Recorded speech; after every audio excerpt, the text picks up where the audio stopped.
오늘 말씀의 제목은 하나님의 진노입니다. 하나님이 화내심, 하나님의 진노. 원래부터 우리는 하나님을 진노하게 했습니다. 사실 그 하나님의 진노는 창세 때부터 시작되었지요. 앞에 슬라이드 보시면 보시겠지만 창세기 3장에 보시면 하나님이 그 과실을 먹으면 정령 죽는다라고 말씀하셨는데 사탄은 아니다, 너희가 결코 죽지 않겠다라고 말했죠. 아담과 하와는 그들을 창조하신 진리인 하나님을 믿는 것이 아니라 불의인 사탄의 말을 믿고 하나님께 불순종하게 됩니다. 이것이 오늘날 계속되는 진리에 대한 싸움들입니다. 믿는 우리들, 기독인들이 이 진리에 대한 싸움을 잘 감당하지 못해서 혹은 용서하고 드리시기 바랍니다. 계속 지고 있어서 진리가 불의해지고 있는 상황에서 이 시대에 우리가 우리의 잘못된 모습 때문에 하나님은 진리이시지만 그 진리에 대한 싸움을 우리가 굳건하게 하지 못함으로 오히려 하나님을 거짓말쟁이, 독선적인 분으로 만들고 있는 것은 아닌가. 오늘 말씀은 조금 무겁습니다. 제가 살이 쪄서도 좀 무거울 수 있지만 죄송합니다. 말씀이 무거워서 좀 무겁습니다. 그러나 이 말씀은 매우 중요한 말씀입니다. 특별히 신앙생활을 처음 하시는 분들이 계시다라면 복음이 왜 우리에게 필요한지에 대해서 분명하게 말씀해 주는 하나님의 메시지이고요. 이미 복음을 경험하신 분들에게는 우리의 신앙생활을 다시 한번 체크해 볼 수 있는 중요한 말씀입니다. 오늘 말씀의 제목을 제가 하나님의 진노라고 해보았지만 지난주와 계속 이어져 간다면 복음을 전해야 하는 이유라는 부제도 달아보았습니다. 저는 목회하면서 교회에게 상처받았다는 분들을 참 많이 만나게 됩니다. 이전에는 왜 교회에 다니지 않으셨어요?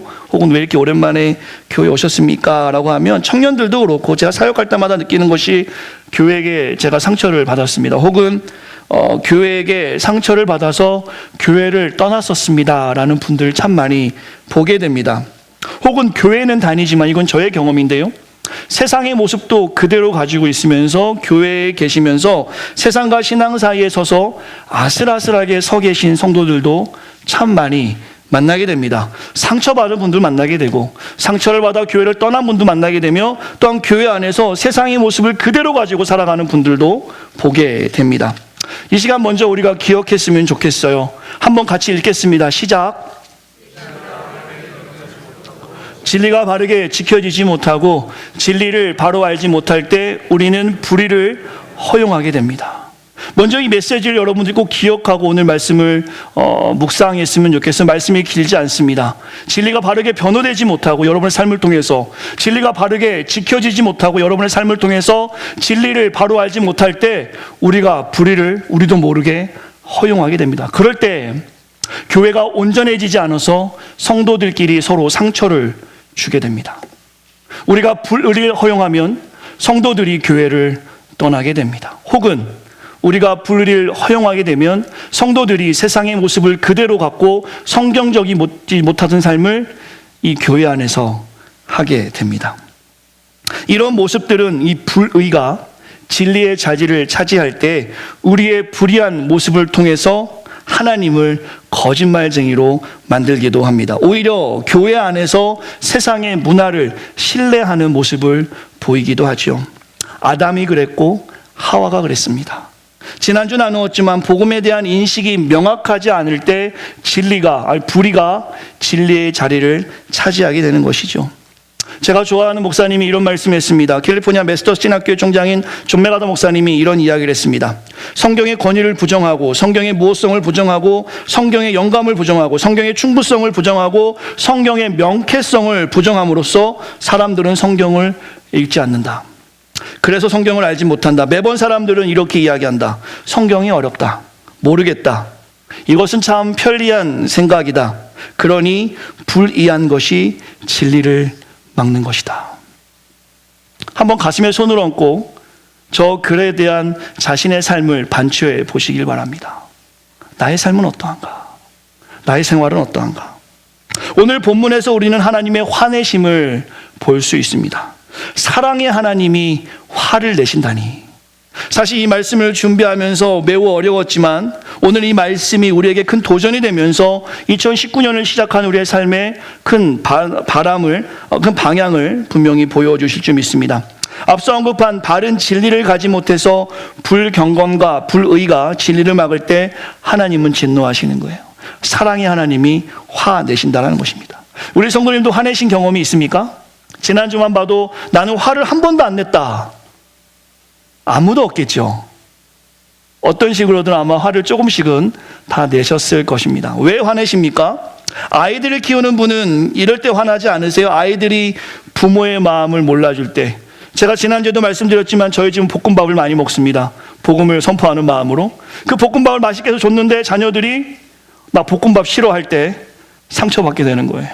아이들이 부모의 마음을 몰라줄 때. 이건 사소한 예일 수 있겠죠. 남편과 아내를 볼까요? 왜 아내를 보고 화를 내십니까? 왜 남편을 보고 화를 내십니까? 각자의 배우자의 마음을 몰라주기 때문에 우리에게 화가 일어납니다. 오늘 본문은 바로 이것을 말씀해 주고 있습니다. 세상이 주님을 몰라 진리를 올바르게 구분하지 못해 불의하고 불경건할 때 주님은 진노하십니다. 그래서 진리인 하나님을 세상에 전해야 될 사명이 우리에게 있는 것입니다. 그러나 매우 중요한데요, 그 진리를 전하는 교회들이, 이미 진리를 경험한 교회들이 여전히 불의하고 불경건해 있다면 복음을 전할 수도 없고 동시에 주님의 진노를 경험할 수밖에 없습니다. 이 때문에 오늘 말씀이 혹 여전히 세상의 모습을 우리가 가지고 있다면 혹은 이 땅 교회에게 무거운 말씀으로 들릴 수밖에 없다는 것이죠. 오늘 본문은 로마서의 서론 부분입니다. 사도 바울이 복음을 설명하면서 서론적인 내용으로 인간의 죄에 대한 하나님의 무서운 진노와 심각성에 대해서 설명합니다. 그 이유는 무엇입니까? 그것은 바로 복음이 하나님의 능력이고 하나님의 의임을 전하기 위해서입니다. 복음이 우리에게 왜 필요한지를 설명하기 위해서 인간의 죄에 대해서 명확하게 이야기하고 있습니다. 하나님의 능력은, 저와 여러분이 경험하는 그 하나님의 능력은 건강치 못하면서 건강을 주시는 것도 아니고 가난하면서 부를 주시는 것도 아니며 이름이 없는 상태에서 명예를 주시는 것이 아니라 바로 이 하나님의 진노에서 벗어나게 하기 때문에 그것이 하나님의 능력이 됩니다. 즉 죄에서 우리를 자유케 한단 말입니다. 오늘 본문에서 우리가 쭉 읽어보시면 이번 주와 다음 주까지 계속 진행될 것 같은데요, 진흙 같은 인간의 어두운 죄의 면모를 그대로 보여주시면서 그 속에서 비치신 주님을 더 명확히 보여주시기 위해서 오늘부터 나누는 내용 가운데 우리 인간의 불의하고 불경건한 모습을 고스란히 주님은 말씀해 주십니다. 오늘 우리가 신앙이 성장하여 그리스도의 제자의 모습으로 살기 위해서는 또한 이제 더 이상 교회의 모습을 통해 세상에 상처 주지 않기 위해서는, 그리고 진리인 복음의 통로가 되기 위해서는 좀 더 적극적으로 복음의 가치와 의미를 발견할 수 있어야 합니다. 우리가 가진 복음이 우리를 사로잡을 때 비로소 바울이 고백했던 것처럼 이 복음이 모든 믿는 자에게 구원을 주시는 하나님의 능력이다라는 것을 우리가 깨닫게 되는 것입니다. 우리가 복음을 바로 알았을 때, 그 깨달음이 있을 때, 이 깨달음은 험악하고 거세고 답답한 세상에서 우리에게 자유함을 줍니다. 마치 시원한 청량음료를 마셨을 때 우리 안에 시원함이 있는 것처럼 여러분이 복음을 깨닫기만 하면, 이 복음이 하나님의 능력, 진노에서 우리를 건져내는 놀라운 하나님의 의라는 것을 우리의 삶에서 경험하기만 한다면 그 답답한 세상에서 청량음료를 마시는 것 같은 시원함을 여러분이 경험하게 됩니다. 그 시원함을 경험해야지만 오늘 사도 바울과 같이 복음이 부끄럽지 않고 자랑이 되는 것이에요. 이것은 매우 중요한 하나님의 말씀이, 오늘 본문 18절 보시겠습니다.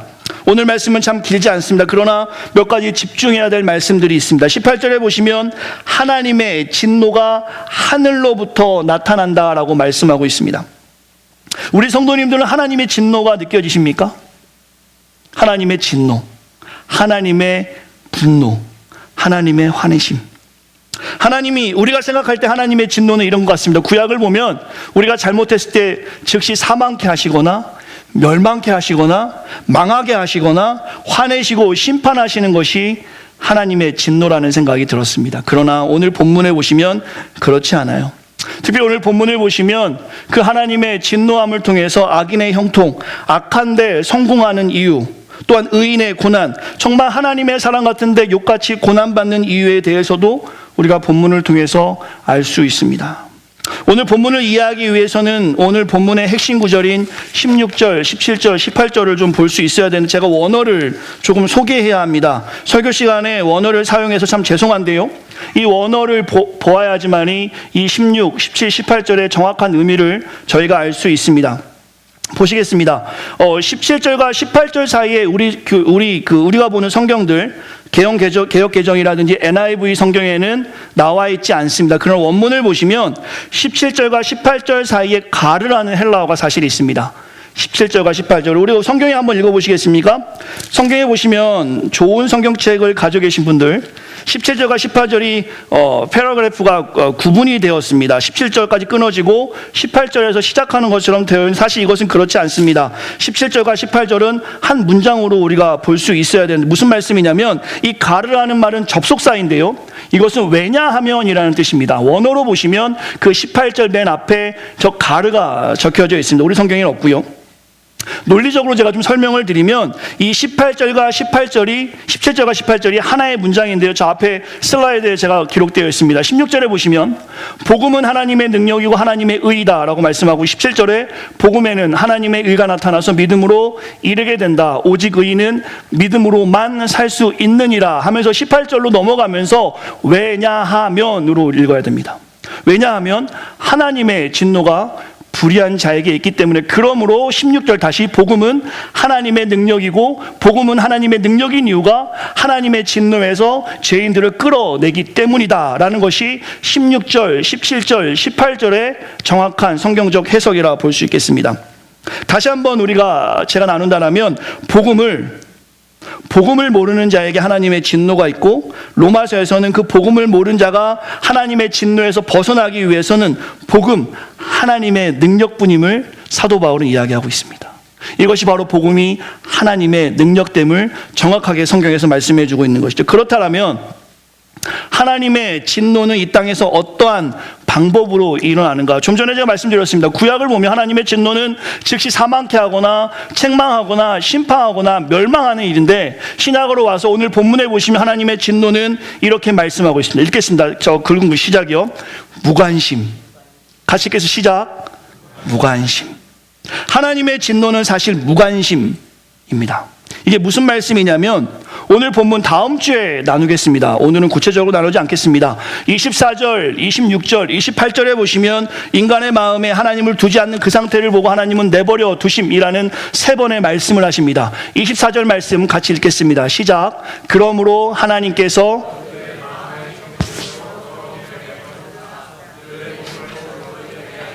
26절 읽겠습니다. 시작.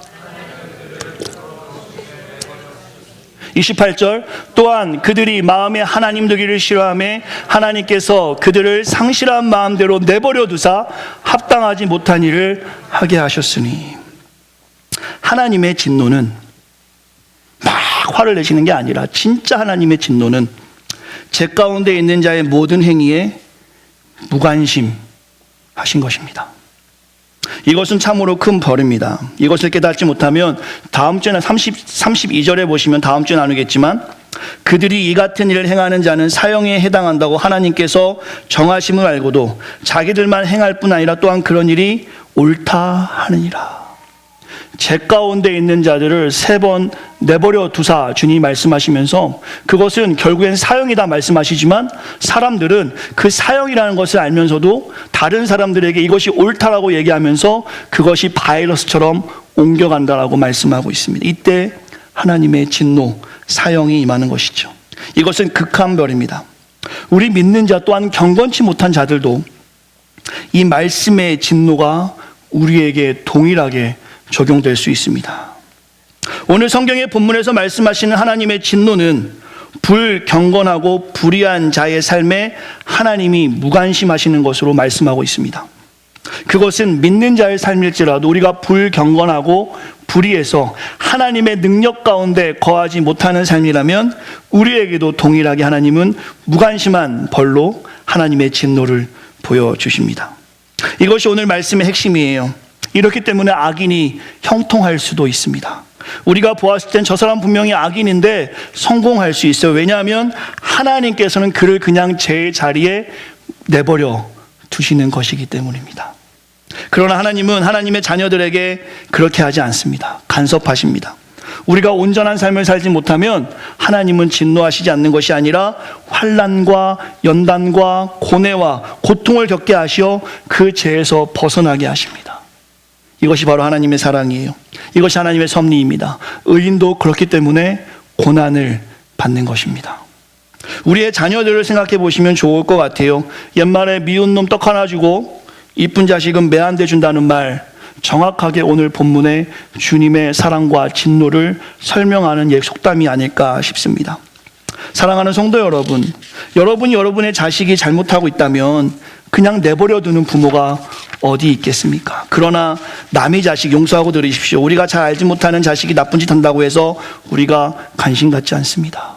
내 자식이니까 그것을 혼내고 다스리는 것이지 남의 자식은 그렇게 하지 않아요. 무관심, 매우 무서운 벌입니다. 하나님의 진노는 바로 이것입니다. 하나님의 진노에 대한 서론적 성격의 말씀을 오늘은 여기까지만 하려고 해요. 하나님 진노로 나타나는 구체적인 내용들은 다음 주에 더 이어서 말씀을 나누려고 합니다. 오늘 본문에 우리가 살피지 않았지만 하나님의 진노의 결과, 내버려 두심의 상태들을 보면 왠지 지금의 이 땅의 모습과 매우 비슷하다라는 생각이 들게 됩니다. 오늘 말씀을 준비하면서 저는 하나님의 진노가 이미 임한 것이 아닌가라는 생각이 들 정도로 제 마음에 부담이 들어왔습니다. 교회가 영적인 것이 아니라 오늘 기도한 것처럼 좁은 길을 가는 것도 아님에도 불구하고 육적인 것에 노출되어 따라가는 모습이 교회에 여전한데 교회에 사람들이 모인다라면, 교회가 세습을 하는데도 사람들이 모인다라면, 영적 지도자가 정결하지 못하고 교회가 돈의 노예가 됐는데도 사람들이 모여 부흥이라는 단어를 쓴다면, 교회가 정의롭지 못하고 우는 자들과 함께 울라라는 하나님 말씀을 실천하지도 못하고 정결하지 못하고 정직하지 못한데도 교회에 사람들이 모인다라면 그것은 아마도 하나님의 진노, 내버려 두심을 혹은 내버려 두심의 심판을 당하고 있는 것은 아닌가라는 생각이 듭니다. 잘못했으면 매를 맞아야 합니다. 우리가 흔히 어렸을 때 사랑의 매라고 했죠. 매를 맞아야 고쳐지는 것입니다. 지금 교회의 세속적인 모습에 오히려 사람들이 더 많이 모이고 더더더 교회가 세속적되는데 더더더 사람들이 모인다면 그것은 내버려 두심, 벌을 받고 있는 것입니다. 여러분의 삶을 나누겠습니다. 저의 삶을 나누겠습니다. 내가 하나님의 능력을 경험하여서 죄 가운데 건져내 받았는데 정말 내가 예수를 만나서 내 마음의 눈물과 내 삶의 눈물을 흘려서 회개한 적이 있는데 정말 그 크신 사랑 안에서 내가 하나님의 은혜를 생각할 때마다 내 마음에 감동이 있었는데 하나님의 도우하심을 경험한 적이 있는데 요즘 들어서 여러분의 삶과 저의 삶에 하나님과 만나는 횟수가 줄어드는데도 불구하고 예배의 진지함도 없고 성경을 읽지도 않고 기도도 하지 아니하며 내 삶을 통해서 그리스도를 증거하지도 않음에도 불구하고 내 삶이 형통하다, 내 삶에 문제가 없다. 이것은 혹은 하나님의 진노로 내버려 두심의 심판을 받는 것일 수도 있습니다. 내가 영적이지 못한데 형통하다. 이것은 이미 하나님께서 하나님의 진노를 보여주시는 것일 수도 있습니다. 우리가 회개해야 하는 이유는 바로 여기에 있습니다. 오늘 말씀은 복음을 잘 모르는 분들에게 전하기보다 이미 하나님의 은혜를 깊이 경험하신 사랑하는 귀한 성도들, 앞으로 귀한 교회를 통해서 하나님께 쓰임받을 귀한 성도들과 나누고 싶습니다. 하나님의 진노는 막 화내시는 것이 아니라 오히려 그 죄에 그냥 내버려 두시는 겁니다. 혹시 하나님의 무관심을 기쁘게 받아들이는 성도들은 이 자리에 계신 것은 아닙니까? 영적으로 불편한 일이 생겼을 때 하나님께 회개하지 않아도 전혀 아무렇지 않은 성도들이 이 자리에 계시다면 하나님의 무관심 안에 우리가 거해 있는 것일 수도 있습니다. 하나님은 우리에게 태초부터 무관심하지 않으셨습니다. 하나님은 우리에게 참 관심이 많으신 분입니다. 오늘 성경에 보시면 같이 읽었던 부분인데 19절과 20절에 보시면 하나님은 우리를 너무나 사랑하세요. 우리에게 절대로 무관심하지 않으십니다. 그렇기 때문에 19절에 보시면 이는 하나님을 알만한 것이 그들 속에 보임이라. 하나님께서는 이를 그들에게 보이셨느니라. 창세로부터 그의 보이지 않는 아니한 것들 곧 그의 영원하신 능력과 신성이 그가 만드신 만물에 분명히 보여져 알려졌나니 그러므로 그들이 핑계하지 못하리라. 하나님은 이미 태초부터 인간에게 하나님이 누구신지 만물을 통해서 보여주셨습니다. 그러나 인간에게 불의와 불경건이 들어오므로 하나님을 알지 못하는 것이죠. 인간 누구도 하나님께 핑계할 수 없습니다. 나는 하나님 알지 못했습니다. 그렇게 말할 수 없습니다. 하나님은 인간에게 관심이 많으셔서 만물을 통해서도 하나님을 분명히 알려주셨어요. 그러나 우리의 죄가 많아 하나님을 알지 못하는 것뿐입니다. 이사야 14장, 이것은 시편 14절에 보시면 하나님을 인정하지 못하는 상태가 되는 것이죠. 21절의 말씀 같이 한번 읽겠습니다. 이것이 우리의 현재된 모습입니다. 같이 읽겠습니다. 시작.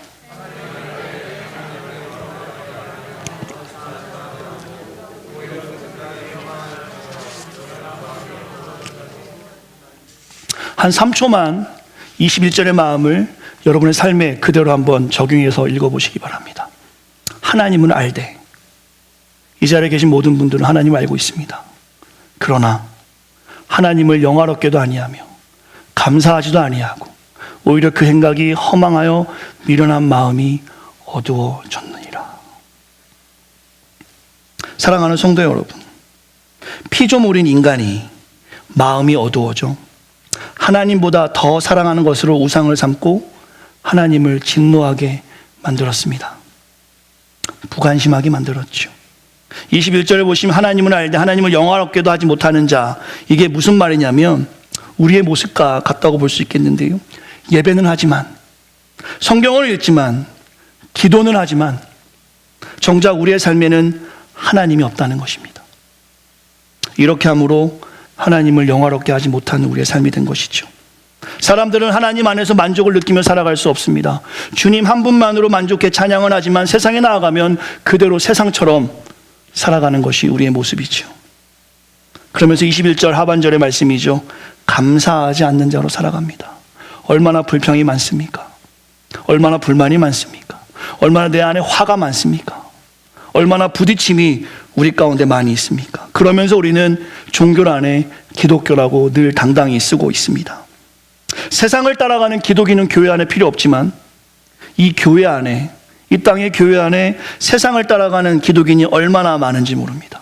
사실 오늘 본문의 말씀은 하나님을 알지 못하는 불경건, 불의한 자들을 향해서, 그 유대인을 향해서 하는 말씀이지만 오늘 이 말씀이 어쩜 우리에게 이렇게 그대로 적용이 되는 말씀으로 마음이 아픈지 모르겠습니다. 인간의 죄는 점점 더 심해집니다. 그 죄 많은 인간들이 적극적으로 행동함으로 하나님의 영광과 진리를 가리고 있습니다.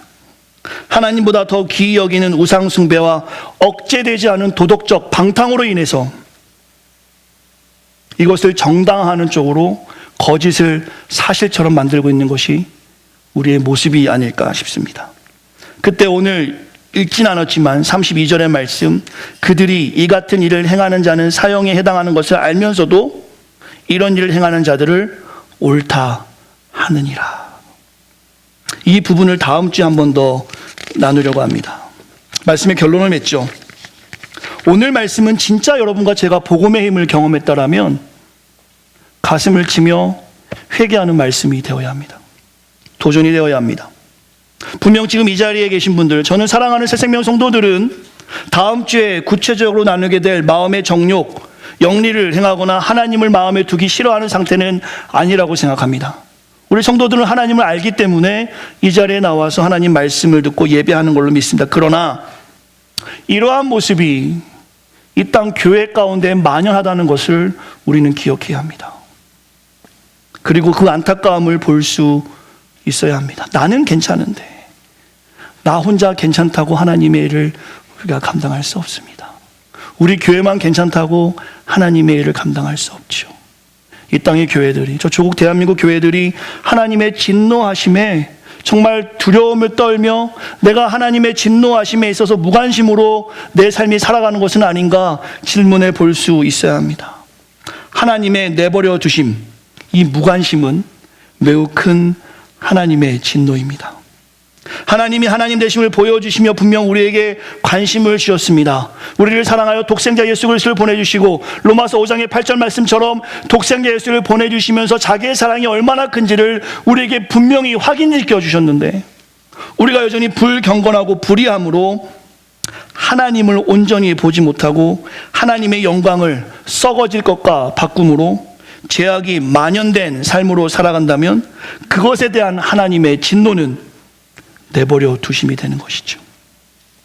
이 사진을 하나 준비해 봤습니다.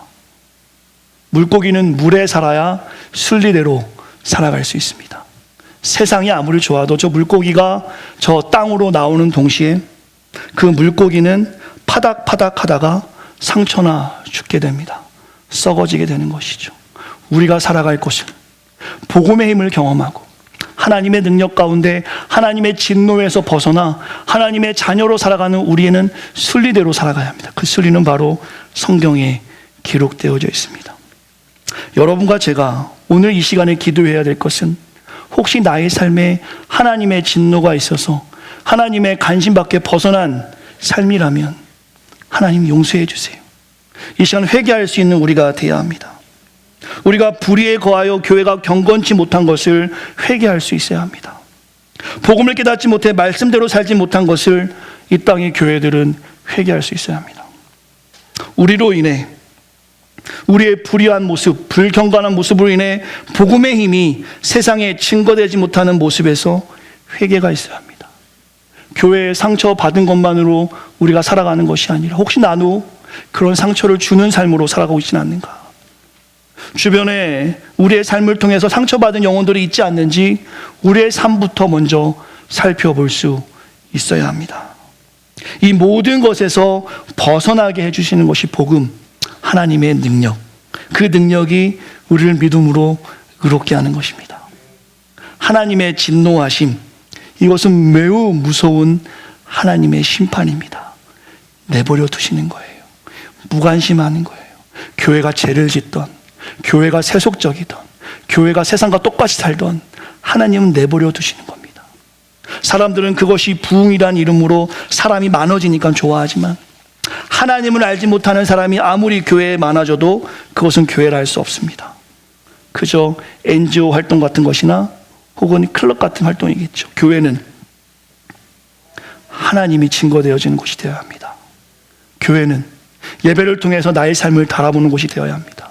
교회는 말씀을 통해서 내가 하나님의 일을 하지 못함에 대한 처절한 반성이 있어야 되는 곳이 되어야 합니다. 교회가 모여서 세상적인 것으로 서로의 안목의 정욕을 나누는 것은 결코 교회다운 모습, 주님이 이 땅에 오신 그 모습은 아닐 것입니다. 우리 새생명 공동체에 이랬으면 좋겠습니다. 따라해 주시겠습니까? 모이면 하나님의 이야기로, 모이면 믿음 안에서 승리한 이야기로, 이런 교회가 되었으면 좋겠어요. 정말 우리 교회는 그 복음의 능력 안에서 자유함을 경험하는 교회들이 되었으면 좋겠어요. 상처받은 분들이 있다면 우리 교회에 와서 회복이 있었으면 좋겠고, 신앙에 어려운 분들이 있다면 우리 교회에 와서 그 신앙의 회복이 있었으면 좋겠고, 하나님을 알지 못하는 분들이 있다면 여러분과 저의 모습 속에서 그 하나님이 증거되어지는 공동체가 되었으면 좋겠습니다. 이것이 믿음의 공동체가 할 수 있는 가장 귀한 일일 것입니다. 다음 주에 조금 더 구체적으로 하나님 말씀을 나누겠습니다. 우리가 돌아서야 할 것에 대해서 나누겠습니다. 그리고 그 돌아서야 할 것, 우리 힘으로 하는 것이 아니라 하나님의 능력으로 할 수 있음을 나누겠습니다. 이번 한 주간 여러분 스스로에게 이런 질문을 던져보시면 어떻겠습니까? 내가 그리스도인으로서 복음을 자랑하는 삶을 살고 있는가? 내 삶이 예수님을 드러내고 있는가? 혹은 내가 영적이지 못한데 형통한가? 여기에 대한 질문을 스스로가 찾아보셔야 합니다.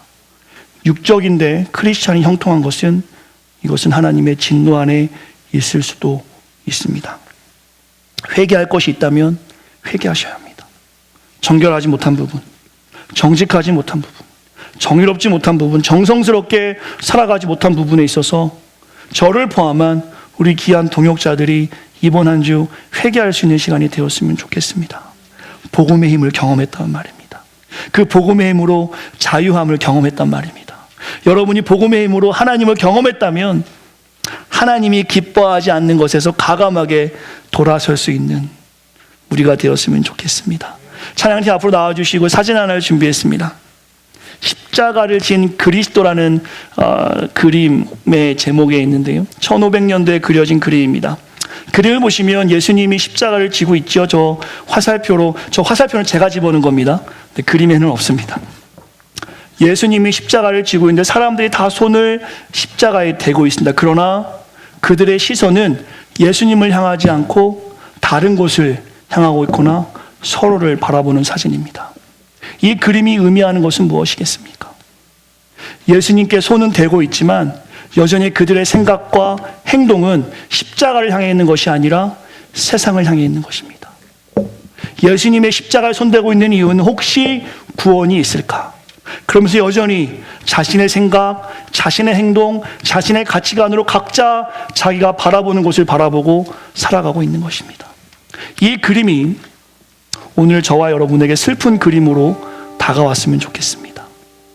혹시 저 시선을 다른 곳으로 향하고 있는 저 모습이 내 모습이 아닌가? 이 시간에 우리의 삶을 깊이 바라보셨으면 좋겠어요. 저는 우리 새생명 공동체가 진짜 복음의 힘을 경험했으면 좋겠어요. 실패해도 좌절해도 절망 가운데 있더라도 저 복음만 생각하면 웃음이 날 수 있는 공동체, 성공해도 형통해도 복음만 생각하면 겸손할 수 있는 공동체, 락, 이 모든 것이 합력하여 하나님의 선을 이루시는 놀라운 계획임을 볼 수 있는 공동체, 새생명 공동체가 하나님의 진노에서 자유함을 가질 수 있는 공동체가 되기를 간절히 축원합니다. 오늘 말씀의 제목을 기억하면서 찬양 하나를 준비했습니다. 가사의 내용을 읽어드리면, 십자가 그 사랑 멀리 떠나서 무너진 나의 삶 속에 잊혀진 질문에, 혹시 여러분 삶 속에 그리스도의 십자가의 사랑을 잃고 이렇게 살아갔다면 그 돌같은 내 마음에 하나님의 만지심이 있어서 내가 다시 회복되길 원합니다. 주 나를 보호하시고 날 인도하십니다. 이 찬양의 고백이 여러분의 기도의 제목이 되었으면 좋겠어요. 오늘 이 찬양의 고백을 가지고 오늘 말씀을 마무리하며 주님께 겸손하게 나아가고 싶습니다. 하나님이 여러분을 사랑하시고 여러분을 보호하십니다. 함께 찬양하겠습니다.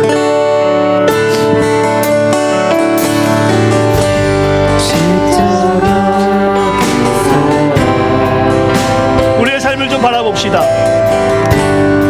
멀리 떠나서 무너진 나의 삶 속에, 무너진 나의, 우리가 주님의 은혜를 잊고 사는 것은 아닙니까? 간절한 마음으로 찬양할까요? 돌같은 내 마음 주님 만져주시옵소서. 돌같은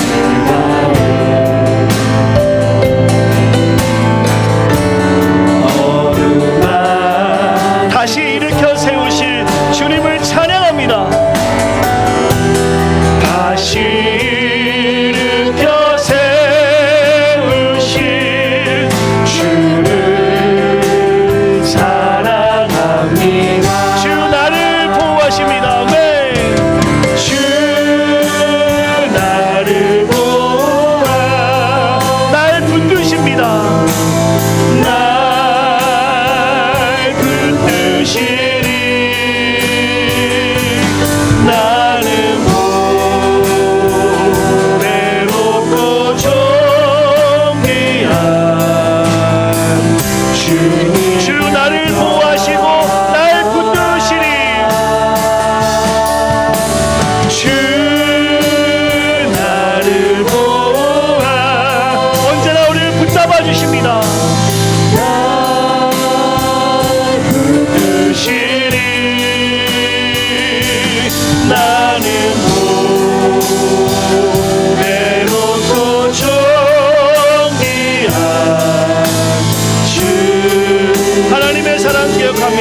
지나간 일들을 기억하지 아니하십니다. 지나간 우리의 모든 잘못 하나님이 용서해 주십니다. 기억하지 않고 이전에 행한 모든 일, 이전에 행한 모든 일 생각지 않 하나님의 역사를 바라봅시다. 사막의 강물과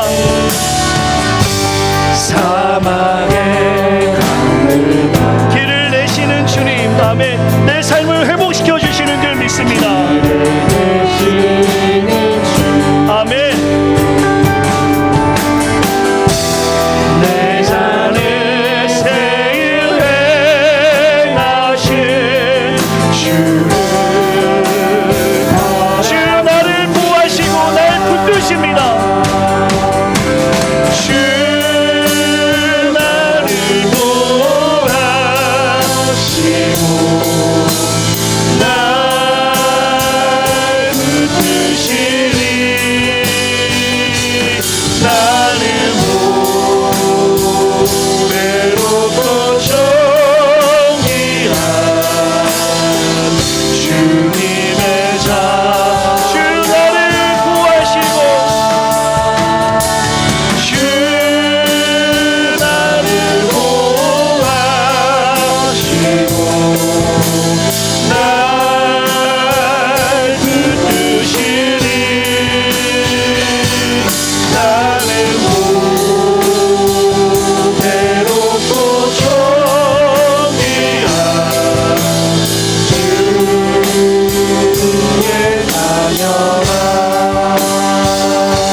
삶을 바라보기 원합니다.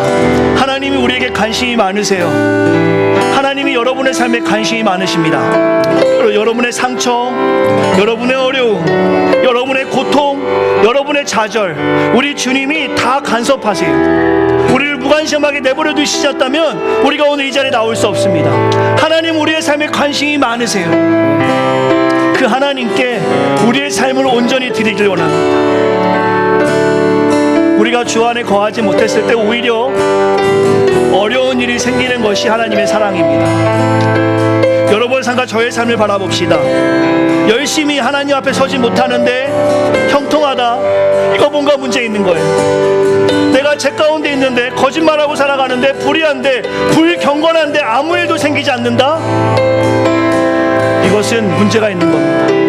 이 시간에 같이 기도하면 좋겠어요. 십자가 그 사랑 멀리 떠나 살았지만 무너진 나의 삶 속에 돌같은 내 마음 만져주실 주님, 나를 보호하여 주시어서 하나님의 진노에 벗어나 하나님께 간섭받는 인생 될 수 있게 달라고, 하나님 나의 인생을 간섭해달라고 이 시간 마음을 다해서 이 시간에 복음을 알지 못하는 분들이 있다면 그 하나님의 진노함에 벗어나 내가 자유함을 경험할 수 있게 달라고, 우리 공동체가 하나님의 진노에 거하는 공동체가 아니라 하나님의 간섭받는 공동체가 될 수 있게 달라고 이 시간 마음을 다해서 한번 같이 한번 기도하면 좋을 것 같습니다. 기도하겠습니다.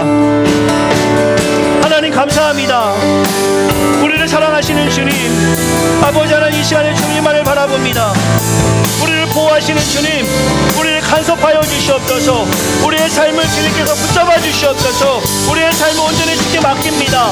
하나님 주께 맡깁니다. 내가 주 안에서 아버지 하나님 신실하게 살아가길 원합니다. 하나님, 하나님의 진노 안에 거하는 삶이 아니라, 무관심에 있는 삶이 아니라 하나님의 관심 받으며 살아가길 원합니다. 하나님 나를 간섭해 주시옵소서. 나를 간섭해 주시옵소서. 나의 인생을 간섭해 주시옵소서. 나의 삶을 만져주시옵소서. 우리 공동체를 하나님 간섭하여 주시옵소서. 우리 공동체를 만져주시옵소서. 사명 안에 거하는 공동체가 되기 원합니다. 아버지 하나님 사랑합니다. 우리가 온전히 주 앞에 서기 원합니다. 온전히 하나님만 바라보기 원합니다. 복음에 자유하기 원합니다. 아버지 하나님 주 앞에 거하기 원합니다. 하나님 간절히 바라고 원합니다. 하나님 간절히 바라고 원합니다. 아버지 우리의 삶을 간섭하여 주시옵소서. 우리의 삶을 간섭하여 주시옵소서. 우리의 삶을 간섭하여 주시옵소서. 우리의 삶을 간섭하여 주시옵소서. 하나님 우리의 삶을 간섭하여 주시옵소서. 우리의 인생에 간섭하여 주시옵소서.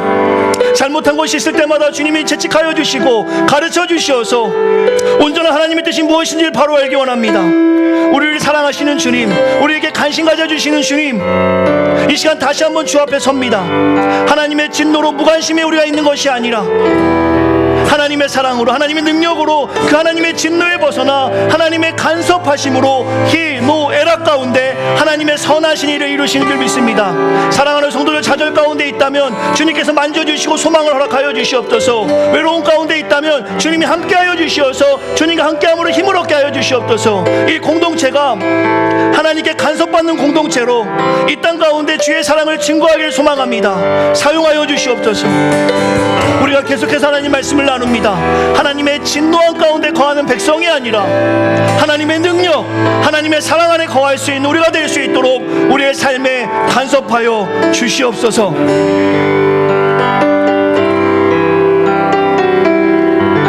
이제는 우리 주 예수 그리스도의 은혜와 하나님의 크신 사랑과 성령님의 가만해주 교통 충만한 은혜가 하나님의 내버려 두심이 아니라 하나님의 간섭 가운데, 하나님의 은혜 가운데 살아가길 다짐하며 그 안에 거하는 사랑하는 백성들 머리 위에, 자녀들 위에, 귀한 공동체의 사명 위에 이제부터 영원토록 함께 있기를 간절히 축원하옵나이다. 아멘. 전능하신